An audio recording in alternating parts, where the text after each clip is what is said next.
and welcome Islander fans to another episode in this mid-hot summer August here at Isles Talk. We want to thank, first of all, for coming on to the show, Mr. Joe Buono, the author of New York Islanders A to Z. Joe, first off, thank you for coming on. It's been a great pleasure. Finally get to do this. Oh, Paul, thank you so much. I never get tired of being introduced as an author. It That's right. He still is an feels author, ladies and still feels gentlemen. pretty cool. So, for those of you who do not have this book yet, we have the link down below here. Copy and paste that, type that up. Make sure you buy the book. Look, folks, I don't care that this is a kid's book. You need this book in your Islander shelf somewhere. You can give Joe. You can give this book to anybody who wants to learn about the New York Islanders. Give us Where did this all come from? Where was the brainchild? Who started this great thing? Yeah, so I had, the inkling to write a children's book probably going back about 10 years now. And I had some other concepts and ideas that maybe one day I'll get to, but really couldn't think about how I could execute them to a point where people would actually know about it, find it, and read it. And then obviously I had a profile with Isles Fix that I had been building up for several years on social media, and I knew the topic of the Islanders quite well. And I felt that A to Z was a simple formula that could be met. I knew that there were other books out there that had done that for either specific teams or they had done that generally for sports. And, just quickly, it was like A for Arbor, B for Bossy. And it was like, I remember writing all down the letters on a piece of paper. And I was like, wow, I think I have something for almost every letter here.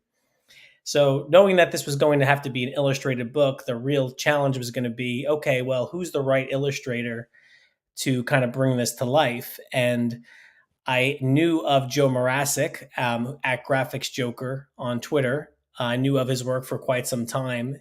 These toon graphics that he would create either of people or sports personalities, and reached out to him. And he also wanted to write or be involved in the children's book at some point. And it was perfect to bring these two Islander fans that had a passion for the franchise and the history of the organization to kind of bring this idea together. So that's really where it started. And that was over 4 years ago. I was going to ask over 4 years ago. That's very. How has the book done since it's been published? Now, it's been doing great. And I really want to thank the New York Islanders organization because they helped us, market it and push it out, as well as the main contributors to the book, which include Brendan Burke, Jigs McDonald. We also have Stan Fischler in there, and as well as Chris King, the Islanders play-by-play man on radio. So as we started writing the book and Joe started doing the drawings, the sketch drawings, I was like, people are going to really like this. And I was like, it may get big. And if it gets big, I have to worry about things like intellectual property and copyright infringement. So I better check in with the Islanders, especially under the Lou Lamoriello regime, to make sure Right. they'd be okay with this. And actually, Patrick Dowd, who is sign guy, that everyone knows, the Always Believe signs sitting at the Yep. glass at UBS and Nassau Coliseum and Barclays Center, wherever the Islanders were playing. He recommended that I get in touch with a gentleman named Nick Pizzatello, who's the executive vice president for New York Hockey Holdings. And we spoke with Nick, and he put us in contact with Ann Rena, who works in kind of community relations for the team. And they basically said, hey, we're going to give you intellectual property, but we get final sign off on the product, and we have to make sure that a portion of the proceeds goes to a charity, the Islanders Children's Foundation. So that's when this really kind of built the momentum, and the Islanders obviously had final say, and certain things that we originally had didn't end up in the book, and we had to change and make some edits, and COVID happened, of course, during all of this as well. But at the end, Paul, it ended up coming out during the 50th anniversary season, so the symmetry was just perfect. Perfect. Listen. While you were going through A through Z here, obviously you are very much associated with Isles Fix and a lot of other things, social media, New York Islanders here.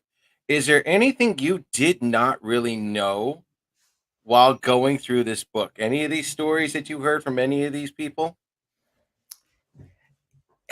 Did I not know? Well, I think I had to read and reread all the stats and everything that I was putting in there to like fact check it, and then I still didn't trust myself, which is why I called Cornick and I said, Eric, would you mind stat checking my book? I Right. will not live with myself if I get something fundamentally wrong. Um, I think, is there anything that I did not know? Hmm. I think I had to pay a lot of attention to the Islanders Hall of Fame during the Okay. course of the book, more so. And now I think that has more prominence now because of the way that it is presented at UBS Arena. But when I was starting to do it and we were trying to figure out the letters and who would be included, I started looking at the Islanders Hall of Fame and being like, we have to make sure that every player that's in that Hall of Fame is in the book, right? You can't just Oh, all right. family member not in the book. And that made us make sure that we found a way for K is for Kenny Janssen, or Uh-huh. that C is for captain, and we use Patrick Flatley, right? Or Kenny Morrow if for M is for Morrow. All the members of that Hall of Fame, that was the banner that used to hang in Nassau Coliseum, and now you have all the gold plaques out there at the main concourse at UBS Arena are factored in the book. So I had to kind of pay attention to that and kind of look back at the history and how long it had been since people really got recently inducted. Charles Wong took over and they ended up inducting some additional players in there. And really, Janssen, Morrow, and Flatley were the last. And it was 2011, 2012, around that time frame. And no Right. one else was newly inducted until Butch Goring and John Tonelli got their numbers retired in February of 2020. How underappreciated is Kenny Janssen as an Islander? Yeah, I mean, the guy was an all-star and one of the better trades in Islander history, if you think about it, because not only did they get Janssen in the trade that they made with the Maple Leafs, but they also got the fourth pick in the 1997 draft that ended up being Roberto Luongo. Longo. And, of course, Kenny suffered from concussions and some other injuries that, one obviously that was prominently happened during that 2002 playoff series with the Toronto Maple Leafs. But he was as solid as a god, and really, remember, a captain of the Islanders. And given the way he kind of was understated, probably maybe a reluctant captain, but he was certainly a presence on some really good teams as part of that emergence. Where you go and you make a trade in the late '90s, and the guy's brought up and maybe brought up too soon, but by 2001, 2002, 2003, him and Hammerlick and Adrian Aucoin, that was as good as a defense core as the Islanders had, probably in a Oh. good decade or maybe longer. Uh listen, I spoiler alert for those of you who did not buy the book yet. You had me at Z.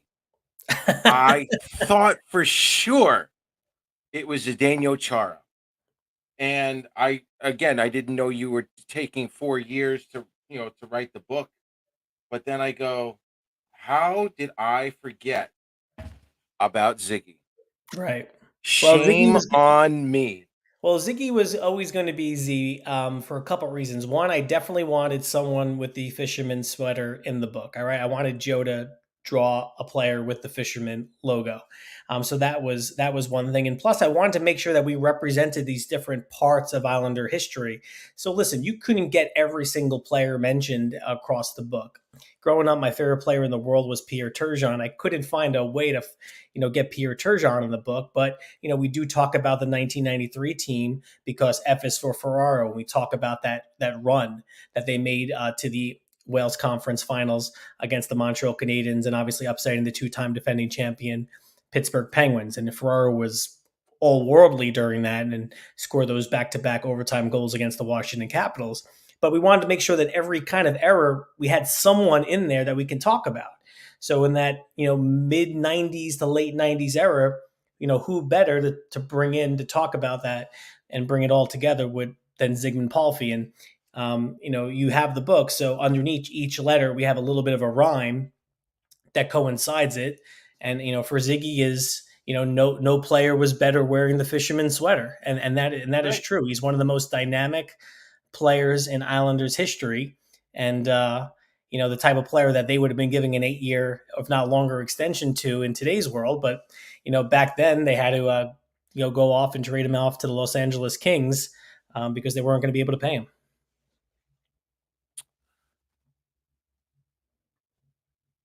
Oh, thank you, Dallas. I appreciate that. What a great comment. Beautiful.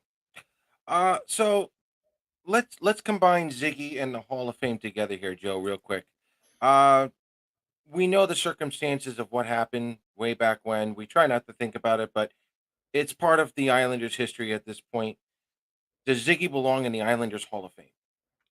First off, no one has really seen Zygmunt Palfy, right? They have all these alumni nights, and I don't really know what he's up to. I assume he's back home in I Slovakia, think he but just retired, like maybe 2 maybe years ago. like Jaromir Jagr. But Yeah, I mean, fans would go crazy. You think about certain players that if they showed up on alumni night, that they've done such a great job nuts, that everyone would go nuts for. Zygmunt Palfy would be at the top of the list. I think Wade nuts. Dublowitz would be maybe a close second for some of us. I'm not gonna But lie. As a side hustle, I would get myself mullets, and I'd have the Ziggy oh, mullets out for sale right and outside the UBS Islander Arena. organization's paying too close attention to all of this to not have tried to probably make that happen, and maybe Right, just timing hasn't worked out. And when it will happen, it'll be that much better. Because every generation of fans, and maybe this plays into the book, is you grow up, you don't get to choose where your team is going to be in those formidable years where you're becoming a diehard. right. And I was someone who was 11 years old in 1993. I thought this is how it's always supposed to be. That was my first year I actually started following the team. And then, of course, 94, I had to deal with the Rangers winning the Stanley Cup and all my friends in Right. school kind of laughing at me and pointing at me. And then 7 straight years of no playoffs.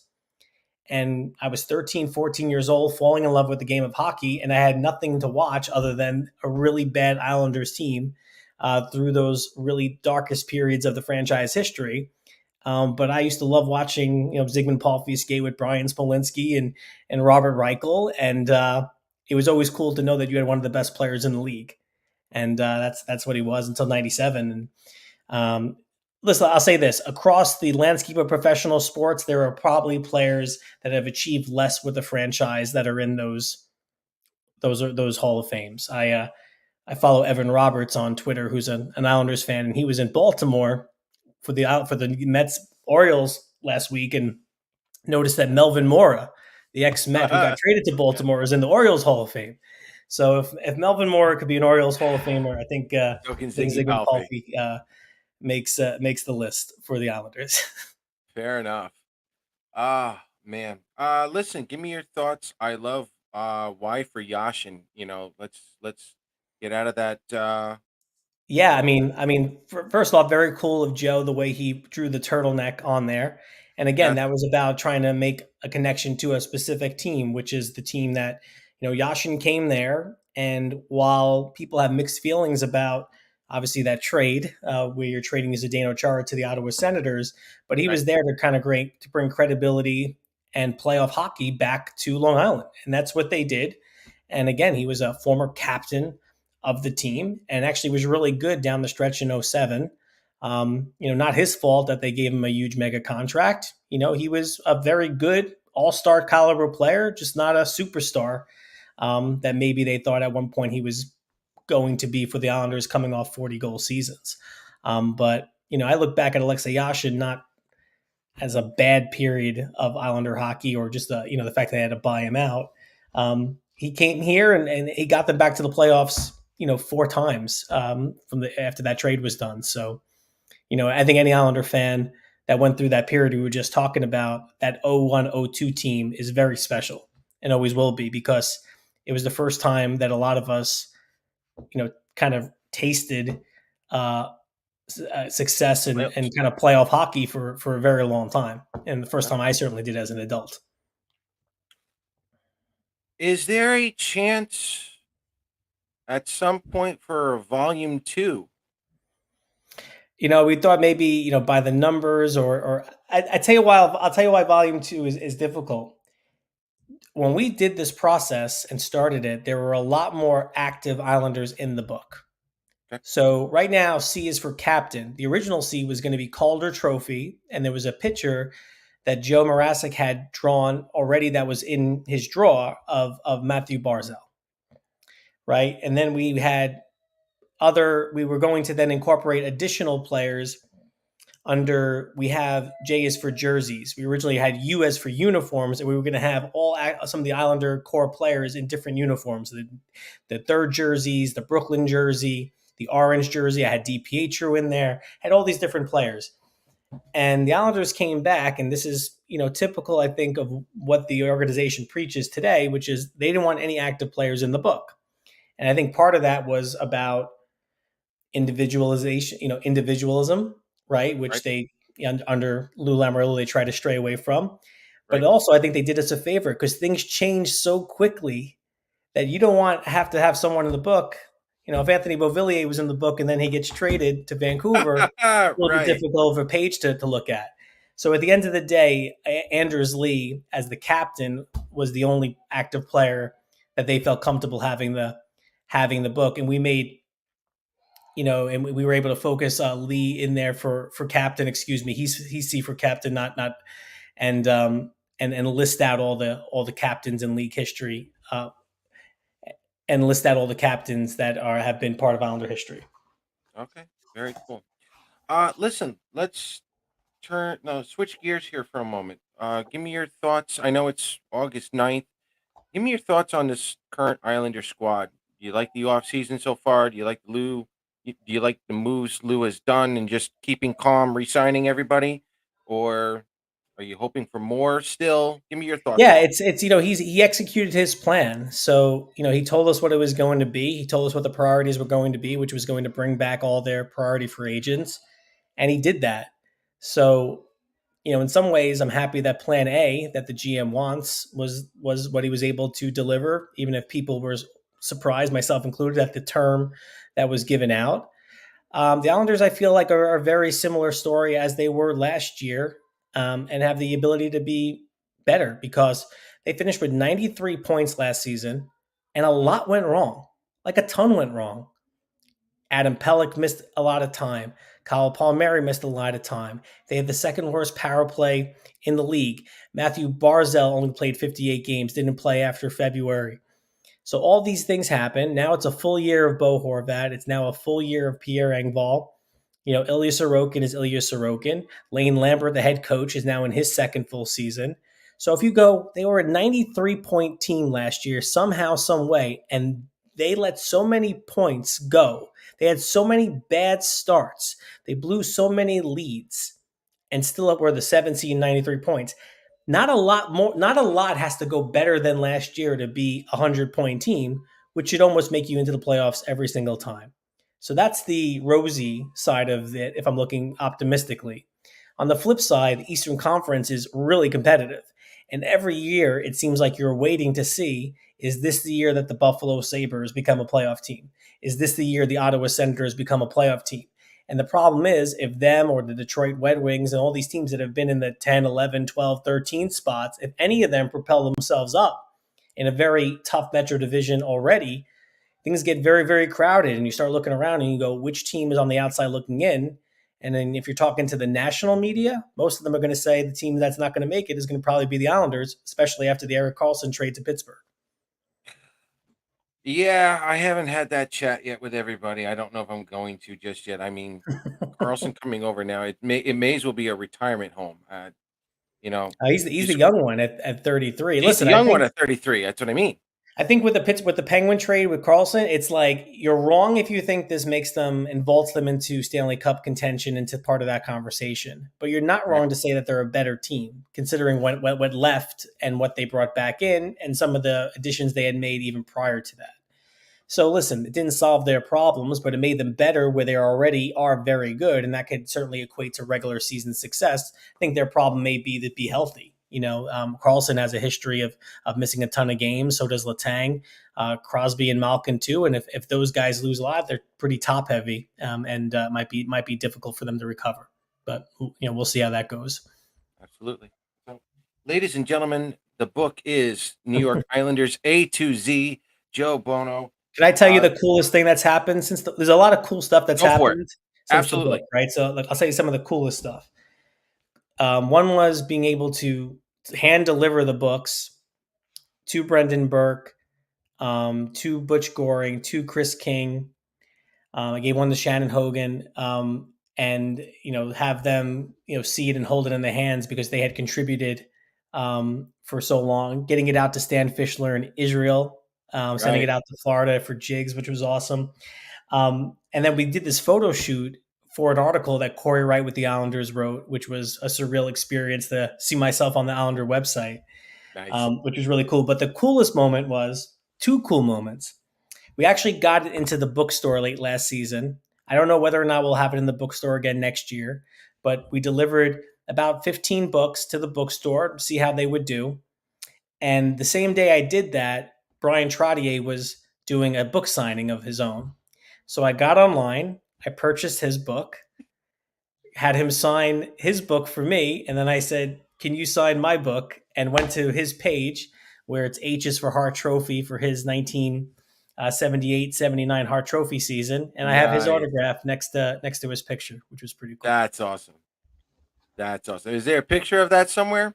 Yeah, yeah, I have a picture of that. I had tweeted it out at the time, and on Nice. social media and stuff, and I'm beaming, and he's smiling, and uh, would have loved to have given it, but it was the only copy I had in my hand. I would have I would have loved to have given him one, but I didn't have an extra on me after they were No, all in the bookstore. that's an awesome story. That's beautiful. So, Joe, listen, great. Congratulations again on the book. I hope you have more future success with this book, and hopefully, volume two, volume three. We'll see what the Yeah, Islanders let for you do. another give me another 4 or 5 years, and I'll That's right. I'll get We'll it see done. But what we can I do. really I really appreciate it, Paul. Thanks for the time and the kind words. Again, any purchase of the book, you're giving a donation of $5 to the Islanders Children's Foundation. My hope is to cut a good sized check to them at some point next season, with all the proceeds that people have done. So thank you, and just I'll just say this to something you said at the beginning. It's not necessarily a kid's book. It is Oh, a book for people who love the history of the Islanders. And if you have someone in your family who's 9, 10, 11, 12 years old, those really impressionable years where they're on the brink of becoming a diehard fan, this will be something I think they read over and over again. And if you're an older fan in your 30s, 40s, 50s, or 60s, I think the nostalgia will really kind of come through. The book opens up with a picture of a family of four walking to the Nassau Coliseum, that walk that from the Marriott that so many of us have made, and it kind of ends and bookends with UBS Arena picture on the back. So again, thanks to the beautiful. Islanders and to all the people that have purchased it within our network. I really, really, very much appreciate it. So yeah, Joe, thank you once again. And yeah, I have a few friends I will be showing this to because they've never experienced a playoff game or any kind of hockey game. So I'm bringing them to UBS at some point, but I'm going to have them read this so that way they get a quick they understand what they're getting themselves into. So thank you once again for coming on, and we'll talk soon. Paul, enjoy the rest of the evening. Keep up the great work on the show. Take care. Thank. Okay, take care.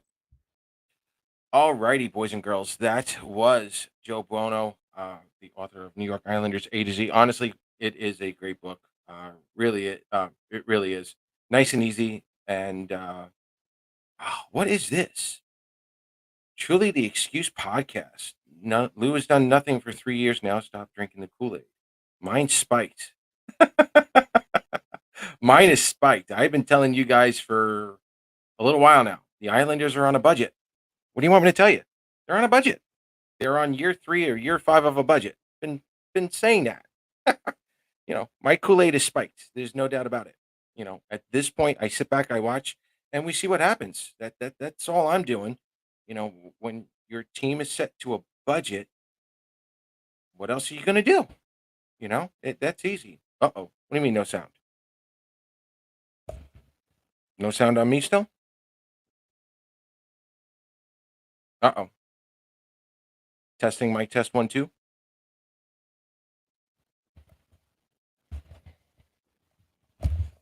Okay, thank you. Just checking. All right. So, uh what I normally do during the summer now is that I go into some previews of the Eastern Conference of the NHL.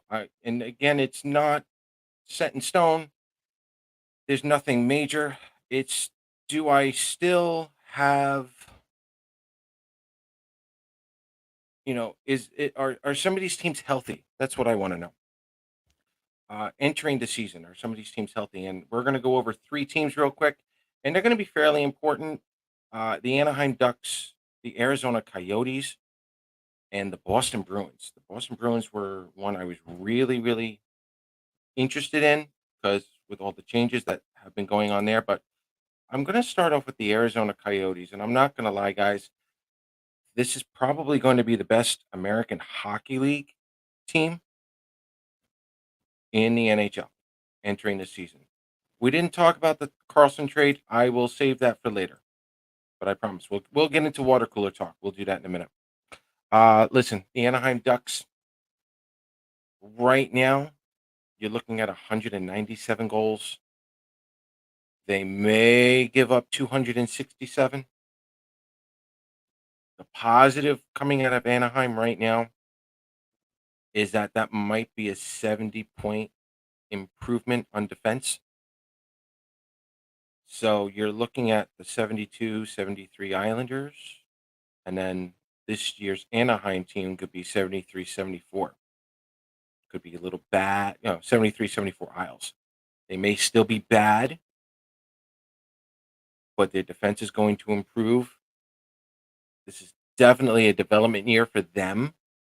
Um, but would I be interested come trade deadline in someone like Jakob Silverberg? Maybe. Adam Henrique? Maybe. Some of these guys have been here before. I don't know if anybody else would actually be available. I wish Cam Fowler were available, but he's not. I've always been a Cam Fowler fan. Uh, Alex Killorn is still there. Vetrano is still there. They're not going anywhere. So for me, Anaheim probably going to be a lottery pick. Stop it. It's only August. Guys, stop being so damn serious. It's August 9th. Relax. Relax. It's August 9th. Is this just all nice? It looks nice right now. Let's see what happens in July. I'm sorry. Let's see what happens in January and February. Okay. Um, yeah, Gibson, good point here, Randy. Gibson has asked to be traded as well. If I'm the Ducks, I if I'm the Ducks, I would say, look, play one more season. You have a really good season. We'll get you out of here sooner than later. Gibson's got to show that he still has it, and that would be very advantageous to Anaheim. So, um, there's a lot of young talent right now with Anaheim. They need a proper year, maybe two. I know, Matt. It's very tough. A year or two of development for this team, 2 years at most. I think you're going to see a really good improvement, maybe by the end of next season, and certainly for that 24-25 season. I think Anaheim is going to be deadly. So watch out for them. But for now, I think the defense is going to improve as long as the goaltending shows up. Jamie Drysdale was injured all of last season. I still have high hopes for Jamie Drysdale. Uh, Very good defenseman as long as he can recover from his injuries, but we'll go from there. Um, Arizona, and I'm bringing this up to Islander fans now. Okay, Islander fans, you play Arizona in game 2 of the season. Game 2.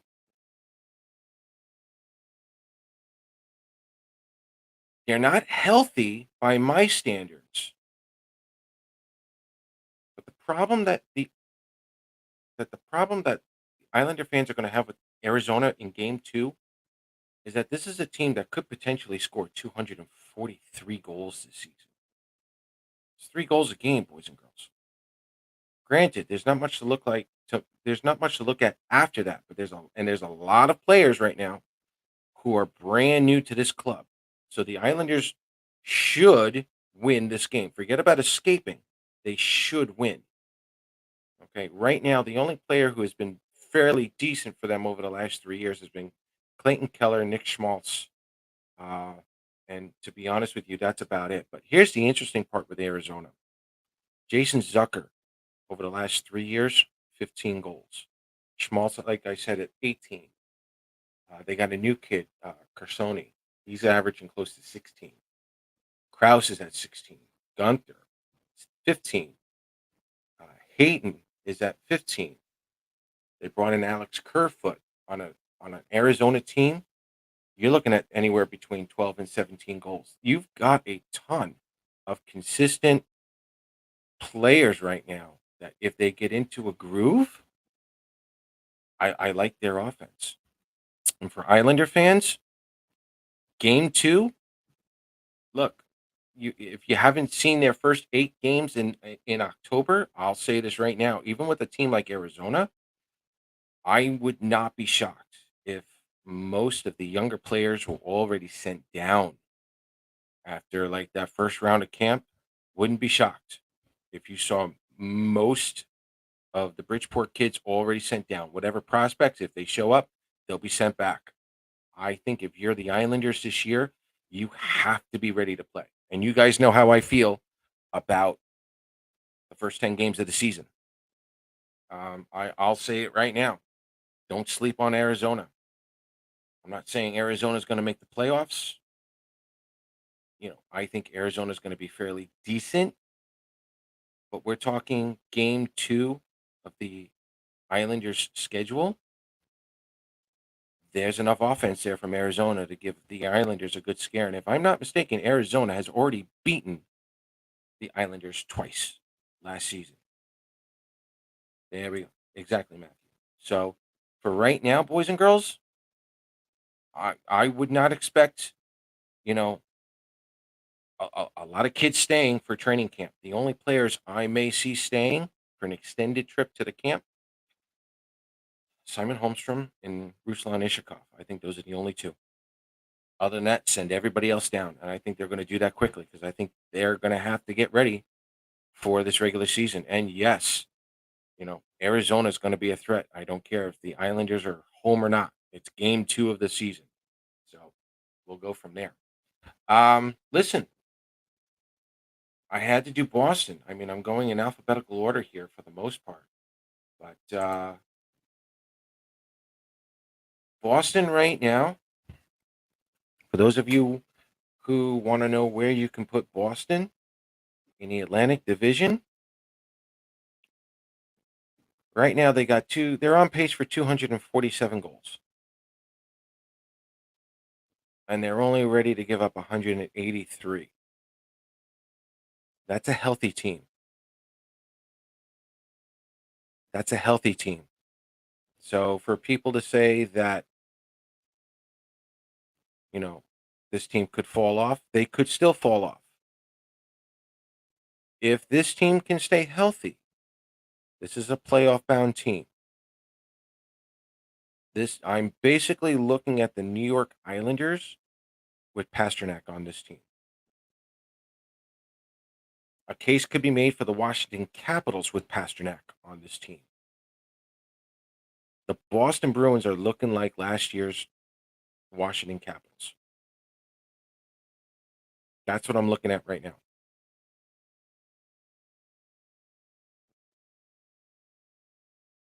Very interesting from Boston. And look, if the goaltending stays solid, and this is why I'm comparing them to the Islanders at this point. If the Bruins and the Islanders goaltending remain solid, I think they're both in the playoffs. I think they're both in the playoffs.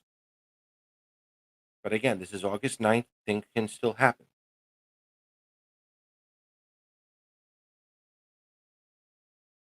The Boston Bruins, for me right now, they look like, from the numbers, they're looking like they're a little bit on the older side. Marchand's got 947 games played. Van Riemsdyk's at 940. Milan Lucic, 1173. Coyle's at 785. Shattenkirk is at 891. There's a lot of mileage on this team. There's a lot of mileage on this team.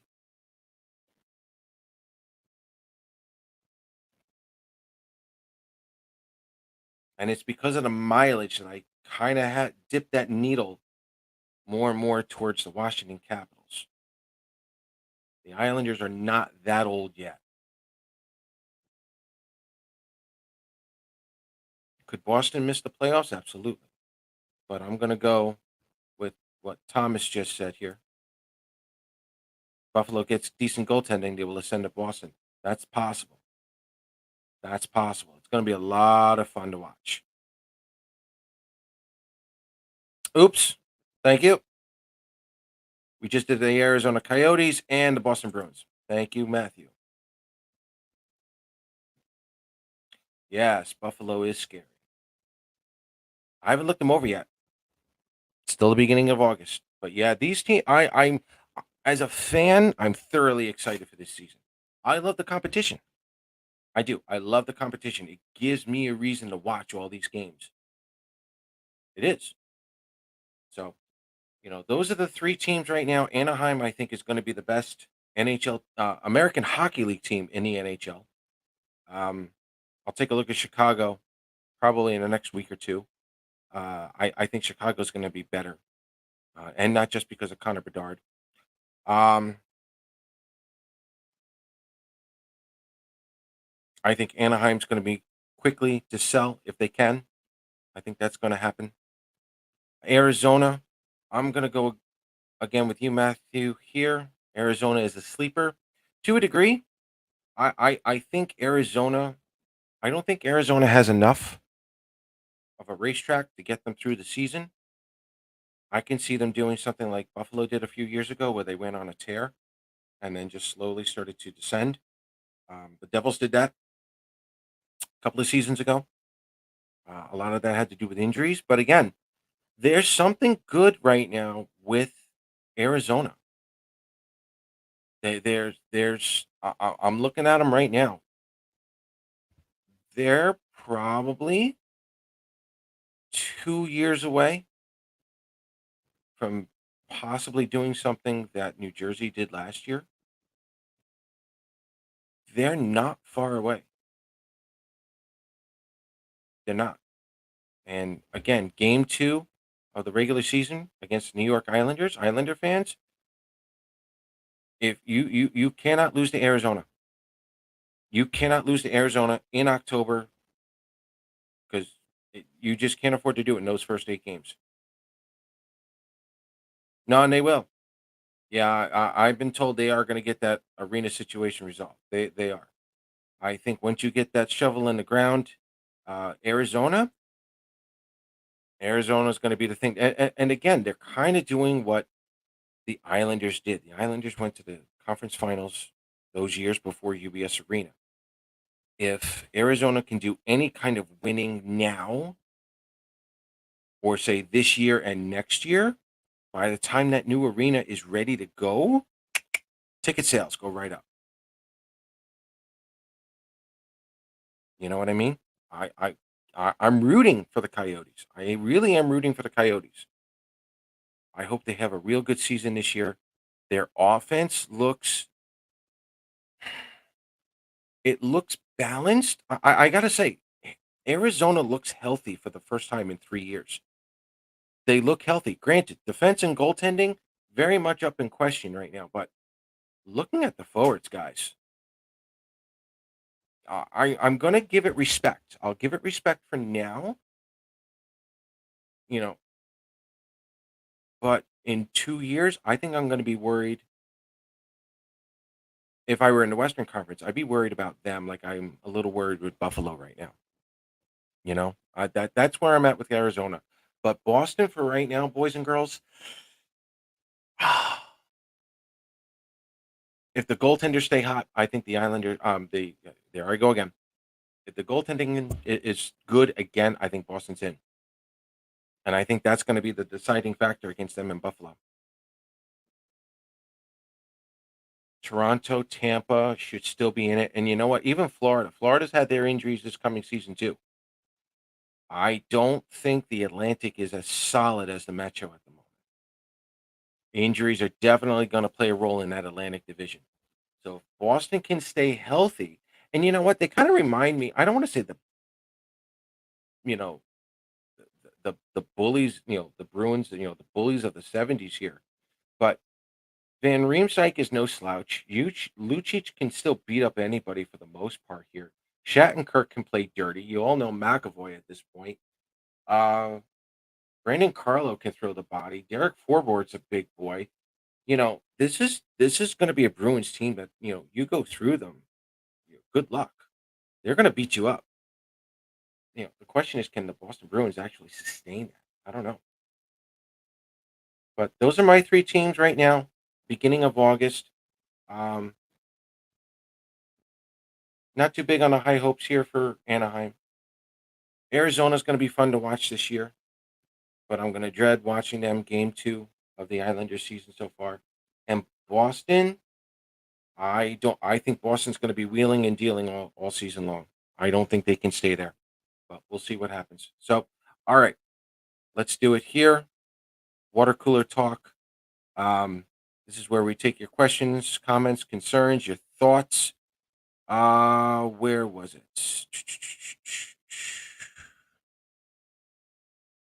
Looking up the Air Carlson. Here we go. Bringing it back. Have we talked about recent Carlson trade? No, we haven't because we're saving it for water cooler talk. Listen, are the Penguins improved? Yeah.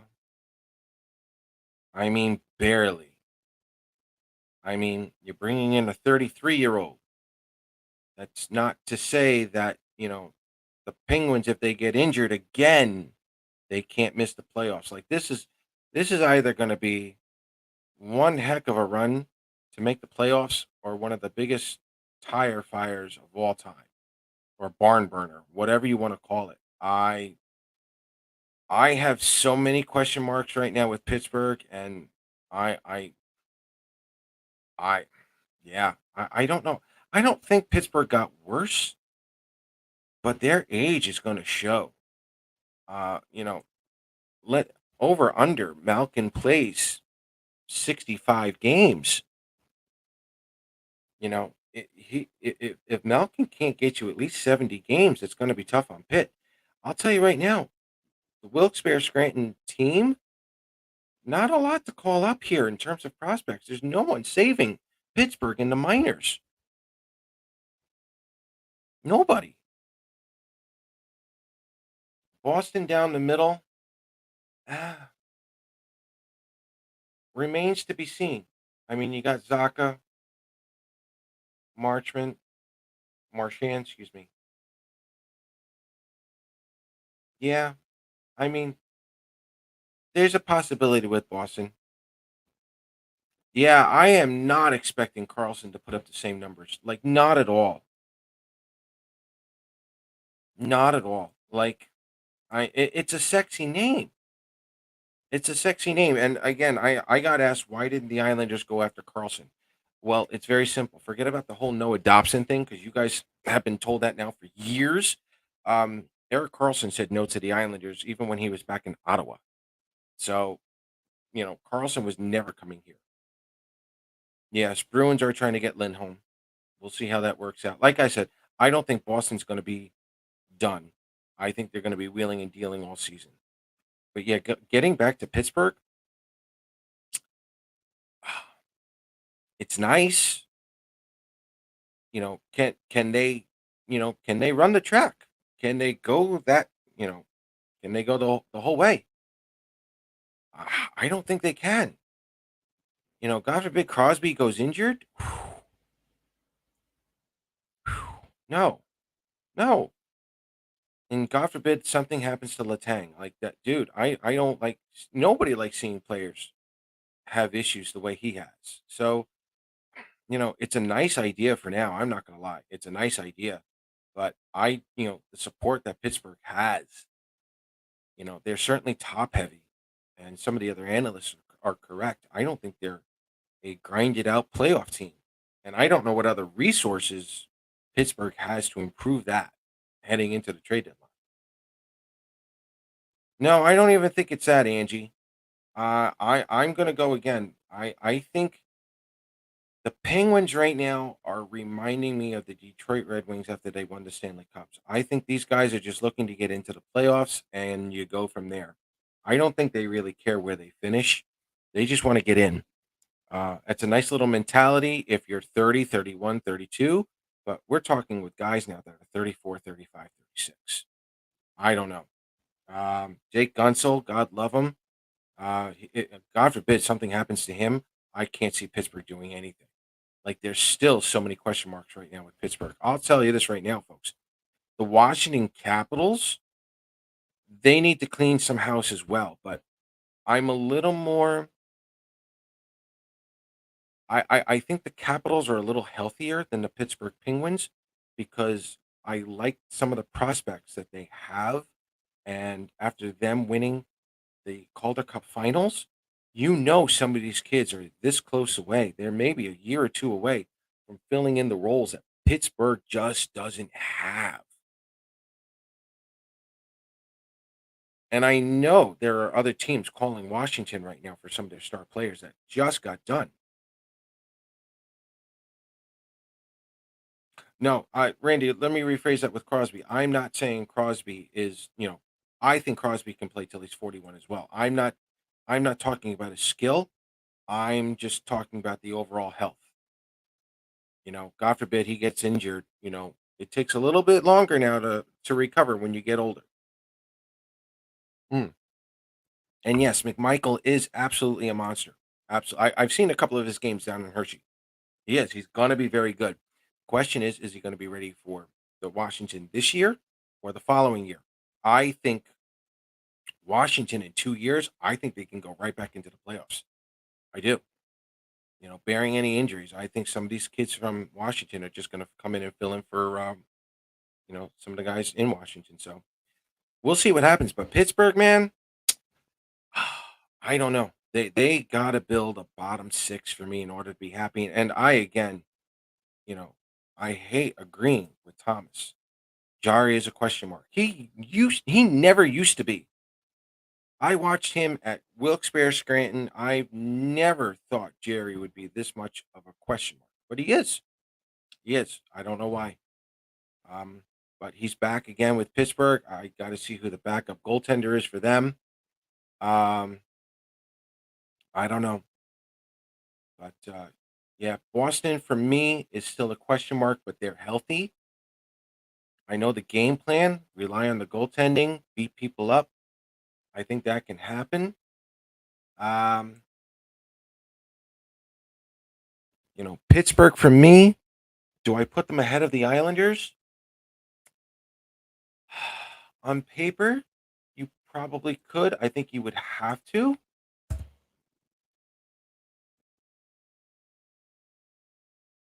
I think you'd have to put Pittsburgh ahead of the Islanders for now on paper. But,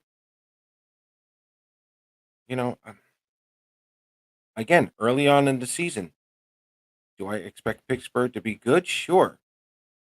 Do I expect Pittsburgh to go on their typical 10-0 run at some point during the season? Yes. Do I expect Pittsburgh to be there, towards the finals? Okay. Thank you, boys. Yeah. It's going to be a question mark. Pittsburgh a 100-point team? I don't know. They're close. Maybe they make a couple of moves. Like I said, it's August 9th. We're just here. We're chatting about it. We don't know yet. You know, and I honestly, I haven't looked at the numbers yet for Pittsburgh. I haven't. The Islanders, yes. Boston, yes. Arizona, yes. And Anaheim. Boston, honestly, reminds me of the Washington Capitals this past season. Only Boston has better goaltending than Washington did. As long as Boston stays healthy, they're going to be in it. Arizona's going to be fun to watch. Pittsburgh's going to be in it. Like honestly, it's tough to predict where people are going to be, where teams are going to be in the playoffs, especially in August. So, any other questions, comments, concerns? Any thoughts? Once again, boys and girls, get this book. This is fun. This was a lot of fun to read. Very easy, you know, literally just took me a little time. No big deal. May take Randy a week, but it'll work. It's a great book. And again, I am going to introduce the book to some of my friends who want to go to hockey games this year. So it's the perfect introduction to New York Islanders hockey.